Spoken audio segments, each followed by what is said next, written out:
Ne vous fiez pas aux apparences. Ce ne sont ni des cheminots, ni des étudiants qui défilent dans les rues de Montrouge.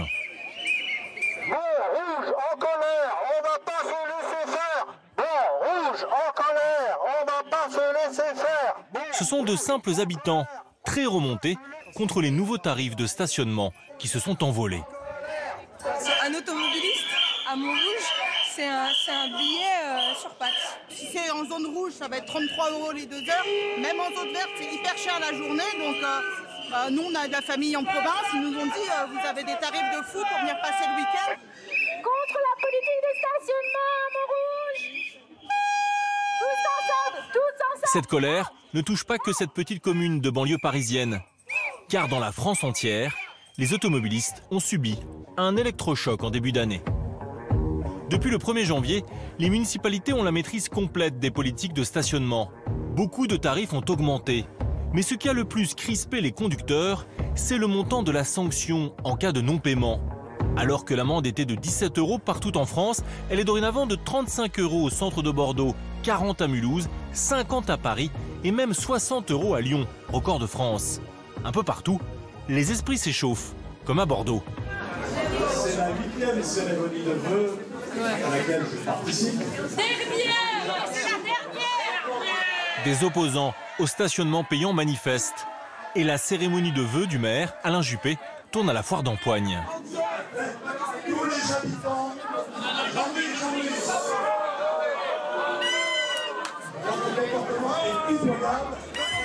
Cette nouvelle politique vise entre autres à réduire la place de la voiture en ville et donc la pollution. Mais la pilule a du mal à passer. Car au-delà des tarifs, les contrôles qui peuvent maintenant être délégués à des entreprises privées sont beaucoup plus efficaces. À grand renfort de nouvelles technologies, caméras, centralisation des données et bataillons d'agents verbalisateurs. Une course en avant à l'origine d'un dérapage à Paris où des contrôles se faisaient en toute illégalité. On tape des plaques juste pour rentrer dans notre quota. Et ça, c'est tout à fait illégal. J'ai décidé de les dénoncer. Alors quels sont les dessous de cette nouvelle guerre des centres-villes? Pour certains automobilistes, depuis le 1er janvier, payer son stationnement est devenu une obsession. Comme pour Philippe Pilorget, plombier parisien. Là, on part sur une révision de chaudière. Avant chaque intervention, il passe à la caisse. Car partout dans la capitale, le stationnement est payant. Alors dès qu'il se gare, il décroche son téléphone. C'est un numéro de téléphone qui est largement dans les favoris, celui-ci. Il appelle le siège de son entreprise. Oui, Catherine, bon, je suis stationné là, donc je vais avoir besoin de la petite heure de stationnement payant. Comme d'habitude, voilà. À l'autre bout du fil, Catherine G, la secrétaire. Elle paye à distance le stationnement des 10 plombiers de la société. À chaque fois, par tranche d'1 heure à 2,40 € et jusqu'à 4 € dans le centre de Paris. Bonjour madame, j'ai le temps. Et même lorsqu'il est chez ses clients, Philippe, sous pression, garde une pensée pour le rodateur. Oui Catherine, j'en suis où au niveau du stationnement? Qu'est-ce qu'il me reste? Parce que là je suis à Égésite Moreau, j'en ai pas pour bien longtemps. Savoir si on est bon ou pas. C'est bon? Ok. Merci. En plus du stress des interventions, j'ai le stress du stationnement. Voilà, on en rajoute. En moyenne, chaque jour, il paye à 8 reprises. Et pour son employeur, la facture commence à être salée. C'est même devenu un sérieux problème pour Caroline Humel, la patronne. De toute façon, il faut qu'on budgète tout l'ensemble des travaux et qu'on étale ça dans le temps hein, au niveau de la trésorerie. Caroline doit payer pour les voitures de Philippe et de ses autres collègues. 10 plombiers au total. Donc, je vais vous faire une petite démonstration. Pour 10 salariés, on a droit donc, à 3 cartes professionnelles. C'est la règle à Paris. Pour une petite entreprise comme la sienne, seuls 3 de ces véhicules peuvent bénéficier du tarif professionnel, 80% moins cher. Pour les autres véhicules, qui sont considérés à Paris comme des véhicules de touristes, hein, puisque je paye comme un touriste, donc au jour d'aujourd'hui, en fin de compte, c'est 19,20 € par jour. Je multiplie cette somme par 21 jours. Entre les tarifs réduits et les tarifs pleins, elle prévoit pour cette année une addition impressionnante. 31 96,21 €. C'est beaucoup d'argent, ça? C'est plus que mon résultat annuel. Voilà. C'est plus que le résultat que je fais. Donc je suis obligée, j'ai pas le choix, je suis obligée de passer ça à mes clients. Des clients qui ont dû découvrir, un peu ébahis, ces devis où apparaît en dessous du coût du nettoyage du siphon ou de celui du mitigeur évier, le forfait stationnement pour 3 € de l'heure. On a rajouté une ligne, hein, donc on a marqué forfait stationnement, FPS. On a carrément marqué égale taxe Hidalgo, parce que pour moi c'est une taxe. Elle est révoltée contre ces tarifs. Pourtant à Paris, ils n'ont pas bougé au 1er janvier. La nouveauté, c'est l'efficacité des contrôles. Juste le blabla. Avant, c'était payant aussi. Oui, c'était payant, sauf qu'effectivement, on avait des souplesses par rapport à la verbalisation, mais aussi par rapport aux officiers ministériaux qui, en fin de compte, nous verbalisaient très rarement. Donc, ce qui a changé, c'est que maintenant, il n'y a plus de tolérance, c'est ça? C'est zéro tolérance, ce sont des passages hyper fréquents. Comme elle, jusqu'à l'année dernière, la plupart d'entre nous ne payaient pas leur stationnement. 7 Français sur 10 s'en dispensaient. Et même 9 Parisiens sur 10. Un comportement un peu léger qui ne pardonne plus depuis qu'une redoutable machine s'est mise en route. Dans de nombreuses villes de France, comme à Paris, le contrôle est maintenant délégué à des entreprises privées. Dans ce camion, des employés de Movia s'apprêtent à démarrer leur journée. Aujourd'hui, je vous ai attribué la zone 50. C'est juste à côté. Hein, comme vous pouvez voir sur le puzzle, c'est ici. Oui. Okay. Bon, vous pouvez mieux vous orienter avec celle-ci, donc je vous la remets. D'accord. Vous partez en équipe à 2. Parfait, merci. Oran, qui était au chômage, et Amine, ancien employé dans un commerce, ont été recrutés en CDI il y a quelques mois. Ils gagnent un peu plus que le SMIC, en moyenne 1 300 € net par mois. Merci, d'accord, tout à l'heure. Merci, tout à l'heure. On se trouve là. Oui. Je propose de partir comme ça et de longer la rue Yves Toudic. D'accord. Ensuite, on pourrait peut-être tourner rue de Marseille. Pas de souci, d'accord, je te suis. En temps pour moi. Les voilà partis pour 7 heures de contrôle. Alors, quelles sont leurs armes pour être plus efficaces que les anciennes pervenches qu'ils ont remplacées? Ils s'appuient sur ces horodateurs, nouvelle génération. Pour payer votre stationnement, vous devez maintenant indiquer votre plaque d'immatriculation. Toutes les informations sont centralisées et nos agents peuvent y accéder avec leur ordinateur de poche. Ils peuvent donc vérifier si vous avez mis de l'argent ou pas. Il a payé, c'est marqué, c'est en vert.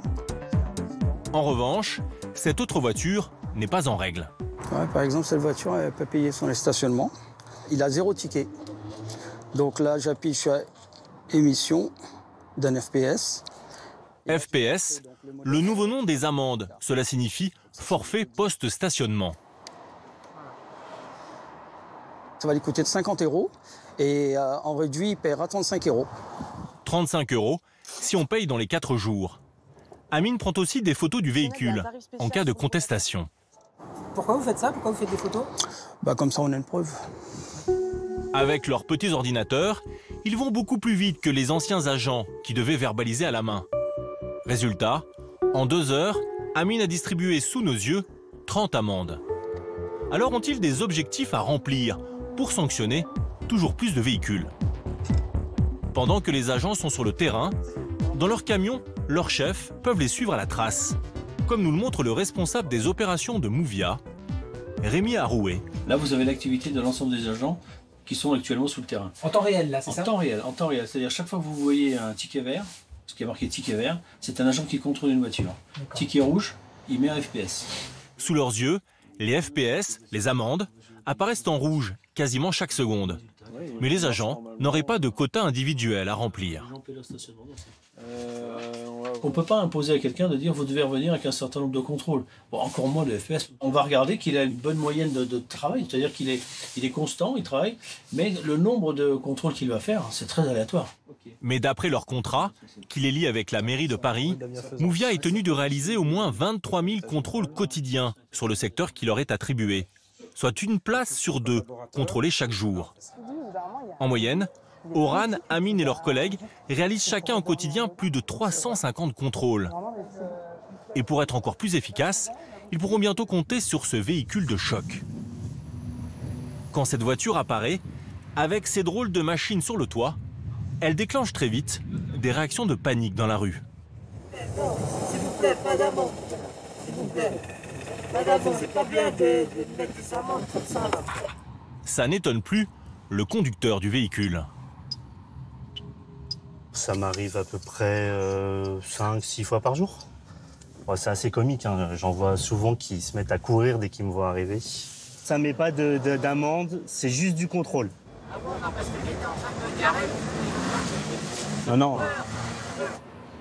En fait, grâce aux 4 caméras installées sur le toit de la voiture, il scanne en avançant à 25 km/h toutes les plaques des autos en stationnement. Sur l'ordinateur de bord, elles défilent à la vitesse grand V. Il y a des quartiers où il y a beaucoup plus de voitures que d'autres, mais en moyenne, je tourne à 1700-1800 contrôles heure.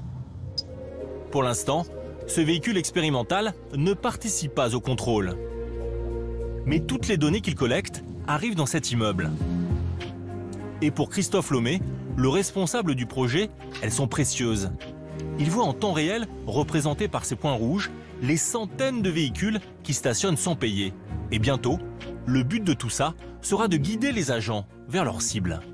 Les agents vont suivre les points rouges qui vont être ici. Donc l'agent va recevoir le numéro d'immatriculation. Quand il reçoit cette information, ça veut dire que c'est quelqu'un qui n'a pas de ticket. Donc il va aller à cet endroit-là et il va essayer de reconnaître la voiture en question pour pouvoir apposer un FPS. La machine à verbaliser sera ainsi plus efficace, au risque de faire monter encore la tension avec les automobilistes. On pourrait traverser et puis continuer là. Ouais. Ou sinon, on peut continuer et prendre la Grange Aubel. Une tension à laquelle doivent faire face tous les jours Amine et Oran pendant leur tournée. Alors que nous les avons suivis seulement 2 heures, ils ont régulièrement essuyé la colère des mauvais payeurs. Ils n'arrêtent pas de foutre des contraventions à tir larigot. Mais vous avez fait correct. Vous aviez payé ou pas? Non, mais je ne l'ai pas payé. Mais oui, sur le pare-brise. 2 contraventions. Non, 2 contraventions dans la journée. Vous n'avez pas le droit. C'est 2 par jour, monsieur, si vous payez pas. Si vous payez pas. Au bout de 6 heures, monsieur, c'est plus valable. Non, regarde notre société, c'est Mouvia. Regardez l'autre société, monsieur. Bonne journée, merci, monsieur. Bonne journée, monsieur. Ils ont pris de l'habitude de ne pas payer et qui aujourd'hui se rendent compte qu'il faut payer les stationnements. Et ça, ils ne sont pas d'accord là-dessus, malheureusement. Le monsieur, il a bien dit qu'il n'avait pas payé son stationnement. Mais il ne paye pas son stationnement, mais il ne va quand même pas prendre des FPS. Ah oui, nous, on ne peut rien. Des altercations qui peuvent dégénérer, selon des témoignages recueillis par la presse. Des collègues se sont fait arracher leur casquette. D'autres se sont pris des coups de poing. Il a reçu un coup de tête. 2 agents ont même porté plainte. Alors, pour éviter au maximum d'en arriver là, au siège de Mouvia, on apprend à neutraliser l'agressivité des automobilistes. À s'installer dans cette salle. Aujourd'hui, ce sont ces 8 salariés qui vont être formés. La plupart d'entre eux ont déjà essuyé des injures. Votre métier, il est pourri. Enfin, voilà, c'est automatiquement ces mots-là qui reviennent. Vous n'avez pas honte de faire ça. On est des honnêtes citoyens. Vous faites quoi? On est des honnêtes citoyens, on fait respecter l'ordre aussi. Et puis derrière, t'as pas fait assez d'études. Hein. Voilà pourquoi tu te retrouves ici. Pour les aider à désamorcer cette violence, Sophie Desrues, spécialiste de la gestion des conflits, va jouer l'automobiliste grossière et de mauvaise foi. Ça, c'est mon véhicule. Un gros 4x4, je sais pas. Moi, je suis l'automobiliste. OK? Vous êtes en train de lire ma plaque. J'avais payé jusqu'à midi. Et j'arrive là-dessus. D'accord? Le jeu de rôle peut commencer. Oui, je te laisse là. Oui. Stop, t'arrêtes tout de suite. Non, c'est pas toi que je parle. T'arrêtes tout de suite là. C'est ma voiture? Non. Moi, j'ai payé, c'est bon. Vous avez 2 ordres de dépassement. Tu regardes, tu mets tes lunettes, tu changes de lunettes si tu veux, tu regardes ton truc, j'ai payé jusqu'à 14h. Okay. Donc tu me remets rien du tout. C'est trop tard, c'est parti. Voilà. Sophie va maintenant leur donner ses techniques pour calmer le jeu. Non, vous n'étiez pas très... Si moi, je passe tout de suite dans l'agressivité, va y avoir ce phénomène de ricochet, et là, le conflit, il monte et il amplifie. Essayez, si possible, de passer un tout petit peu par l'écoute quand même, parce que pendant ce temps-là, la personne, elle dit ce qu'elle a sur le cœur, elle sera plus disponible après, c'est un premier point. Dans un deuxième temps, essayez de repartir sur le « Bonjour madame ».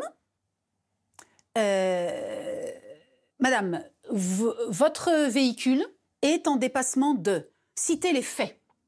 Précisément, votre véhicule est en dépassement de 1h45 du point de vue du stationnement.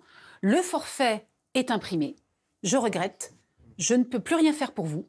Si vous le souhaitez vraiment, faites une réclamation. Vous verrez bien ce que les personnes vont vous dire. Une fois qu'elle est imprimée, les agents n'ont en effet pas la possibilité d'annuler l'amende.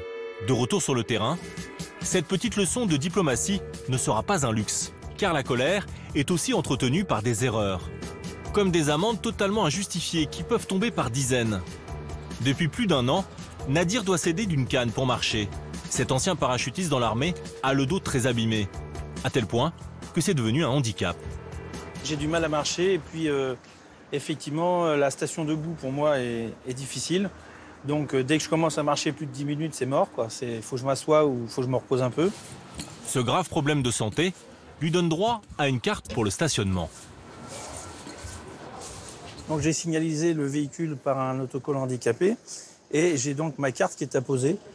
Cette carte, intitulée Mobilité Inclusion, lui donne accès aux places handicapées. Il peut aussi occuper gratuitement un emplacement payant. C'est effectivement pour ne pas aller, entre guillemets, galérer à aller chercher un eurodateur qui fonctionne ou à se déplacer loin. Quand on dit mobilité inclusion, c'est qu'on a du mal à se déplacer ou à tenir debout. Donc là, effectivement, cette carte est une facilité et non pas un super avantage de ne pas payer de stationnement. Malgré le logo et la carte bien en évidence, il a reçu depuis la mise en place du nouveau système une avalanche d'amendes. Là, il y a quelque chose qui ne fonctionne pas. J'ai eu des agents en face de moi qui m'ont dit on n'a pas de consigne, on n'est pas formé sur cette carte-là, ou alors on ne veut rien savoir. Commence alors pour lui une longue galère administrative. S'il se rend régulièrement dans la capitale, Nadir vit en banlieue à Trappes. Et alors qu'il est au chômage, cette série d'amendes injustifiées a été un coup dur. Elles se sont accumulées à un rythme effréné, en à peine 2 mois. Tous les PV sont là. 18, 19, 20, 22, 23... Il y en a comme ça 52 pour un montant supérieur à 2 000 €. 26, 27. Dans la même journée, vous arrivez à avoir 3-4 PV du même service. Faut regarder un petit peu sur le pare-brise quand même. Il y a une carte quand même. C'est pas une carte de représentant de commerce, quoi. Je veux dire, faut être réaliste, quoi. Donc ça fait mal au cœur. Ça fait mal au cœur. Évidemment, il a refusé de payer.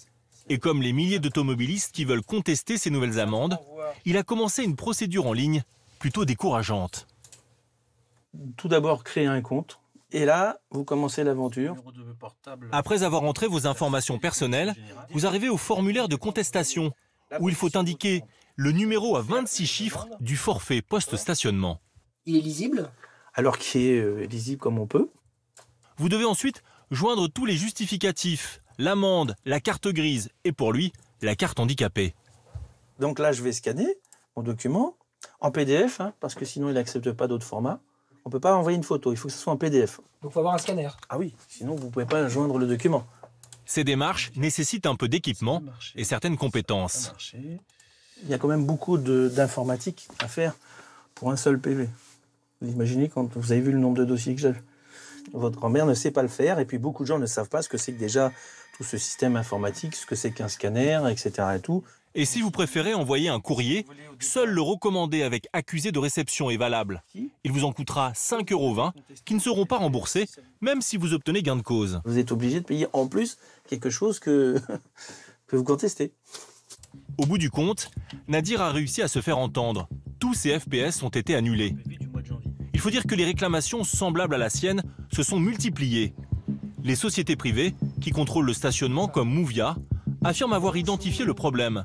Selon le directeur général, Xavier Heulin, les agents n'étaient pas assez formés. Nous ne le nions pas, il y a eu des ajustements liés à la mise en route effectivement de ces contrats. Je pense que les choses sont rentrées dans l'ordre, en particulier pour les handicapés. Donc on forme continuellement nos contrôleurs à bien reconnaître les cartes qui peuvent être apposées sur les véhicules. Mais cela suffira-t-il à calmer les esprits? Car en plus de ces contrôles plus nombreux, de ces amendes plus chères, de ces erreurs, une grande société a dérapé. Il s'agit de Streeteo. Elle aussi s'occupe des contrôles à Paris, ainsi que dans de nombreuses villes françaises. Il y a d'abord eu ces agents qui auraient été contrôlés positifs au cannabis. Cet autre qui aurait conduit sans permis. Et encore plus grave. C'était Autriche par rapport au contrat de la mairie de Paris. J'ai décidé de les dénoncer. Voilà Paris, voilà comment c'était vous tous les Parisiens. Bande d'escrocs. L'homme qui a publié cette vidéo dénonciatrice est un ancien employé de Striteo. Révolté par ce qu'il a vu, il a accepté de témoigner. Il avait été embauché à la fin de l'année dernière comme chef d'équipe. Il encadrait une vingtaine d'agents de contrôle. Des agents qui étaient censés patrouiller dans la rue et contrôler le stationnement avec leur petit ordinateur. Ce qui s'est passé, c'est que Striteo n'avait pas assez de moyens pour pouvoir le faire. Donc à partir du bureau, on a tapé des plaques qui sont sorties du système qu'on avait déjà scanné il y a 2-3 semaines. En fait, au lieu de contrôler réellement les véhicules, les agents devaient se contenter de reprendre des vieilles listes d'immatriculation. Allez bien, des plaques encore, et encore, toujours des plaques. Voilà, vous pouvez voir, il y en a partout, toute la journée. On est là, on n'est pas dans la rue. On tape des plaques juste pour rentrer dans notre quota. Et ça, c'est tout à fait illégal. Aucune amende n'était envoyée. Les agents devaient trouver un prétexte pour ne pas verbaliser. Mais cela permettait à Striteo de remplir ses objectifs de contrôle fixés par la ville de Paris. Ça leur permet justement d'éviter les pénalités prévues au cas où ils n'atteignent pas ces résultats. Même s'il n'y a pas eu de préjudice pour les automobilistes, la mairie de Paris a porté plainte pour escroquerie. Mais le scandale Striteo ne s'arrête pas là. Pour pouvoir sanctionner, les agents doivent être assermentés devant un tribunal. Et Striteo s'est tout simplement affranchi de cette obligation. Et très vite, le nombre d'agents assermentés ne suffisait pas à faire le nombre de contrôles nécessaires. Donc à partir de là, on a demandé à ce que tous les agents présents mettent des FPS, même s'ils ne sont pas assermentés. J'avais une équipe d'une vingtaine d'agents. Il y en avait 6 ou 7 qui n'ont jamais été assermentés et pourtant qui se sont retrouvés à mettre des FPS. Une pratique totalement illégale, pourtant validée par son supérieur. Moi, je lui demande la confirmation. Est-ce que tu es sûr que les agents non assermentés font du contrôle des FPS? Et regardez sa réponse. Je vous confirme que les agents non assermentés font bien du contrôle des FPS sur le terrain. Selon lui, quand les salariés protestaient, ils faisaient face à un mur. On nous a répondu que c'était comme ça et que si on n'était pas content, on allait chercher du travail ailleurs. Il estime même que Striteo embauchait volontairement les personnes les plus malléables. Moi, j'ai participé au recrutement des agents et très clairement, lorsqu'on avait une hésitation entre différents agents, on nous disait de prendre telle personne parce qu'elle était plus en difficulté que l'autre personne, parce que justement, elle n'irait pas contre les ordres qui lui seront donnés sur le terrain. Ça, c'était une consigne qu'on vous a donnée. Une consigne de chez Striteo, oui. Pour avoir des gens plus dociles. Exactement. On prend des gens plus vulnérables. Exactement, voilà. Ils profitent de la vulnérabilité des gens.